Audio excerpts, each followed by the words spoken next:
All right, guys. You know what it is. It's July 1st, which means the first half of the year is over. So I, Daryl, am sitting here with he, Justin, Hey. and we are going to unveil to you, drum roll, our top 10 list for the first half of the year. Woo! Now, Justin, I know you wanted to mention a couple things before we got started about qualifications, what's included, what's not included. Okay. Yeah. So why don't you Well- hit us with the rules? All right. Well, this is just our opinion, not of just. It's just our opinion of the top 10 that we liked, not necessarily the top 10 best ever of this year. Yep. But Has nothing to do with our reviews, just Right. sheer enjoyment. yes. And now these are full-length albums that we are listing. We do have a lot of EPs that we would like to mention, but since we have so many, we're actually gonna get back to that in another podcast. Yep. So we will have that for you in a week or two. But for now, we're just gonna list our top, what we think is our top 10 for this first half of 2012. And it's a very special podcast because we're actually doing this podcast in the middle of a very busy street. Like we're just in the middle of the street. Whoa. Oh, wait, It's hey, got buddy. hit right there. It's probably drunk. It's late. So let's get going here. Let's get down to brass tacks, as it were. I'm eating chips. Oh, Justin's eating Quiet. chips. He's so excited. Quiet, I'm eating chips. He's so excited. He's eating chips. Yeah, you might hear some crunching in the And background. we're multitasking. That's what we do. We're multitaskers.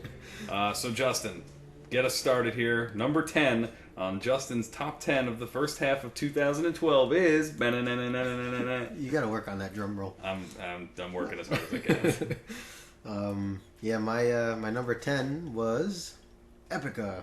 Epica! Requiem for the Indifferent. Yep. You fucking motherfucker. I went there. You went there. Fucking went there.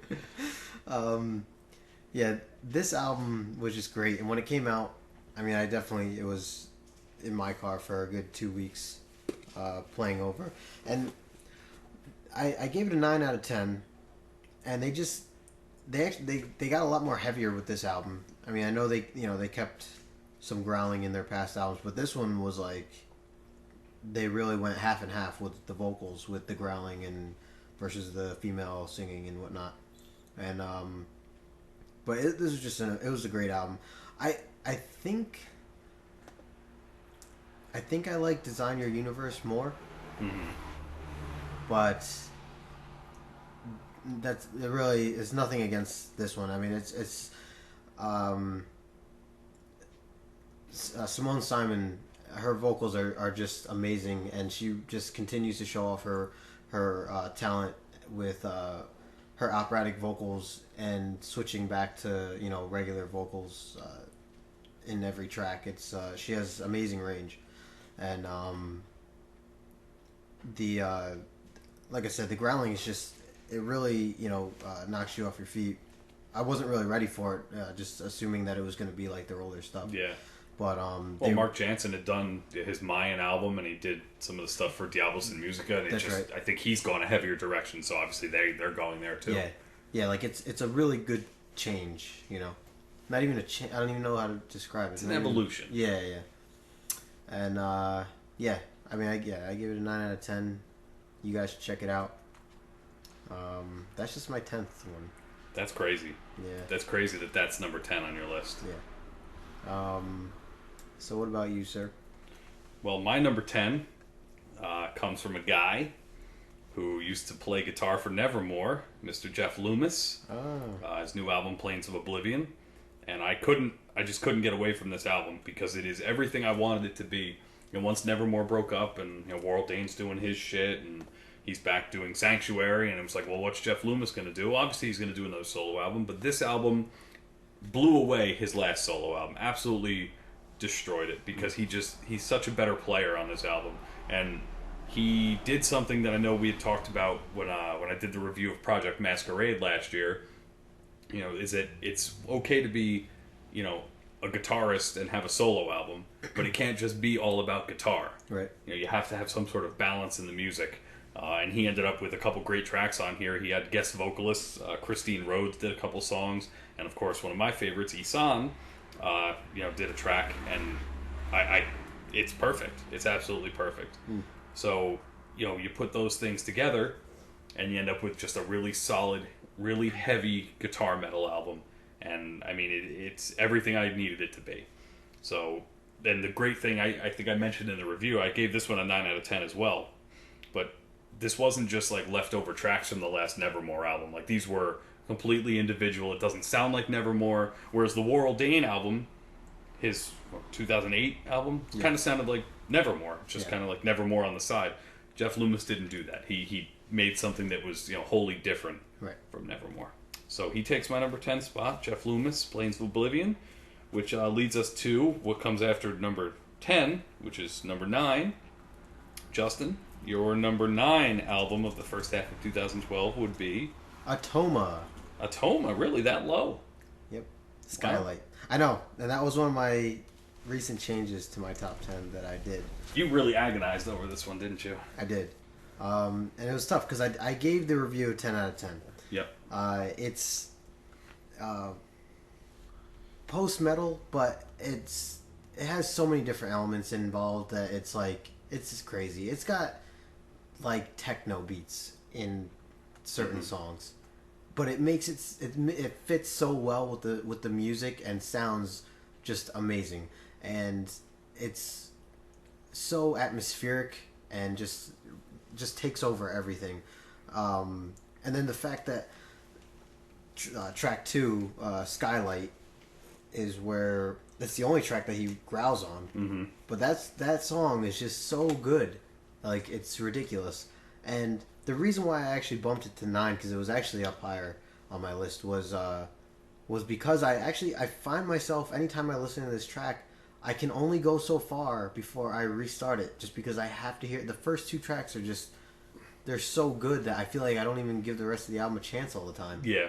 Nothing against it, but which I guess that's almost a compliment. The first 2 tracks are so good you can't get past like I have a hard time really getting past it. So, and of course the album artwork, I still am like in love with the album artwork. Well, no, it's a dragon. Yeah. Quiet, man. I'm taking the shit. Dude, we gotta get out of here. I feel like we should try and get in touch with them and just see. Yeah. Just have them explain the artwork. Yeah. Atoma, if you're listening to this, we want to know about the artwork. Yeah. But, I mean, definitely check out my review for it. I had a lot to say, and if you haven't heard it, it's definitely an album that you should take some time and listen to. Again, I give it a 10 out of 10, and it's not straight metal, but a lot of it, there's a lot of clean singing involved, and like I said, they really do have techno, spacey techno post metal. Yeah, it's like groovy melodies. You turned me on to them, so it was good. Yeah. It was good. So yeah, that was my number 9. Daryl, what was your number 9? My number 9. Number 9. And I'm going to say this in several ways to make sure I get at least one of them right. Okay. Borknagar, or Borknagar, or Borknagar. One of them. I think that's the name of the album was Erd, and this was one that I love this band. I just love them, and this album, I really think, going as far as I have with their catalog, this might be their best. They got ICS Vortex in the band, who was in the band before, and then he was in Demu and all this other shit. So he's in there, and this is they've been around for 20 years, which is just scary. So you take this album, and it's almost, I would almost call it Opeth Light, where there's a lot of like those melodic passages, but there's a lot of black metal in there too. It's really, this is what I would consider like the definition of what progressive black metal could be. Because, there's the high-speed drumming and the screeching vocals, and the next, stanza, it just shifts, and it's all clean singing and, really down-tempo stuff. And they got a new drummer for this album, and he's very young. I want to say he's in his early 20s. His name is Bard Kolstad, and that was awesome, because his drumming is absolutely unreal on this fucking album. And I just can't think of anything bad to say about this band, this album, or anything they do, because they just seem to have it down. Yeah. They know exactly what to do with the music. They're not trying to change things up. They're not trying to go crazy and do something no one else has done. They just do what they do, and they do it well. And I know we've talked about that before, and how obviously that's a good thing, but there is not a single other band that I've listened to who is in the same league with Borknagar or Borknagar. So they're one of those bands that I'm always waiting for a new album. Now you enjoyed it too, as I recall. Yeah. I didn't get to listen to it as much. There's still some, like, I'm not fully familiar with the whole album, but I suggest going back and Yeah. taking a peek at that, because I think you will really enjoy it. The more you listen to it, the more you'll enjoy it. yeah, because that album's actually not on my top 10 list, but I was surprised. I see thought it was being going to make up it for there. you. Yeah, And I just want to point out also that there were albums that didn't make it. That it was really, really close, and we'll touch on that later. yeah. Kind of mention those honorable mentions at Yeah. the end, Yeah. because obviously it's only 10. Yeah, it was tough, man. Yeah. It really was. So now moving on to numero ocho. Justin, what is your numero ocho? My numero ocho is actually was our band of the month for June, and that's Fister. Okay, all right. Violence. Violence, nice. Yep. Fucking nice. And looking back at the review, I gave it an 8 out of 10, but the more and more I listen to it, that thing is damn near perfect. It really is. Yep. It's just fucking great. I'm a big fan of like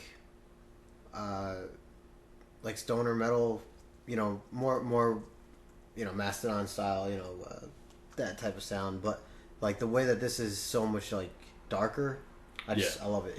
Yep. And the growling is just it's perfect. It's so consistent and sounds great. But yeah, these guys from St. Louis. Yep. They're St. Lunatics. Yeah, fucking, and that's only 5 tracks. I mean, and then their new stuff. Yep. The Infernal Paramount, which is on my list of EPs. Yeah. They're fucking great, man. They Yeah. just do what they do. So fuck. Yep. Fuck.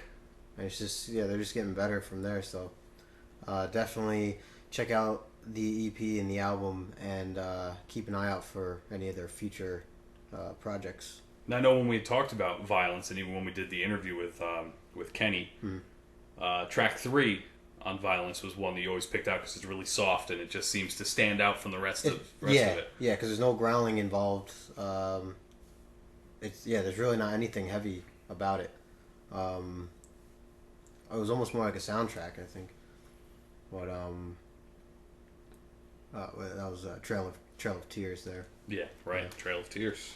But no, yeah, I really liked it. Damn, that was my number 8.